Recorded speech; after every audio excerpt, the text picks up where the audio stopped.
बिस्मिल्लाहिर्रहमानिर्रहीम अस्सलाम वालेकुम जी भाईजान की हाल जे ठीक ठाक हो। उम्मीद करना सारे भाई ठीक ठाक होंगे। लो जी भाईजान माशाल्लाह शौक करो जे 20 पीसा ना, ठीक है 20 पीसा ना शौक करो जे माशाल्लाह। वीडियो लान लगा जे मैं 20 पीसा ने कबूतर माशाल्लाह अच्छे और क्वालिटी वाइज ने, ठीक हो गया जी। तो मुनासिब जी कीमत लाँगा क्योंकि जोड़े भरा नहीं लै सकते वो भी लै लैन, ठीक हो गया जी। अच्छा कबूतर 20 पीस ने ऑल टू जेड जितने कबूतर ने जी A1 कबूतर अच्छी क्वालिटी के कबूतर ने, परवाजी कबूतर ने। अगर कोई भरा मेरा जोड़ियां वाले कबूतर कटना चाहेगा तो वह भी ये मौजूद ने, ठीक है जी। जोड़ियां भी लगन वाले कबूतर लेकिन है यंग ने, लेकिन अच्छियां क्वालिटियां कबूतर ने।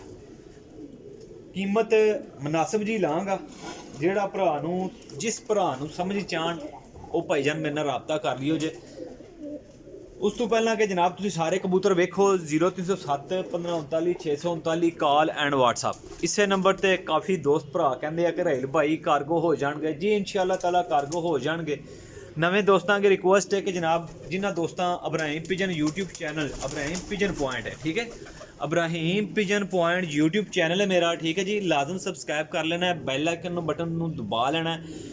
जितनियां मेरिया वीडियो लगनगियां इंशाअल्लाह ताला या जितनियां मैं लाना वा बैल आइकन ने बटन दबाने का फायदा ये होएगा कि जनाब मेरी तुसीं वो दबा दोगे घंटी का निशान जिन्हों कहते आ घंटी का निशान, ठीक हो गया जी। वो दबा दोगे जितनी वीडियो लगेगी उसका नोटिफिकेशन तो अपने यूट्यूब तो मिल जाएगा, ठीक हो गया जी।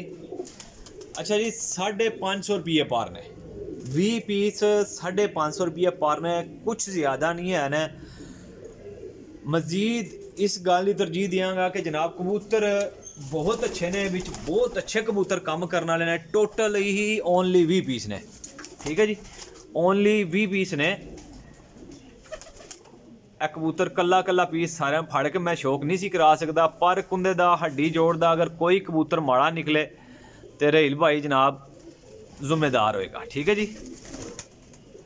देखो जी कोई कबूतर लकवे झोले वाला नहीं है, फिटे वाला नहीं है, माशाल्लाह सारे फ्रैश और एक्टिव कबूतर ला रहे हैं। 20 पीस ने लैने वाले भाई रबता करियो जे। अपने भाई दो इजाज़त, अल्लाह हाफिज़।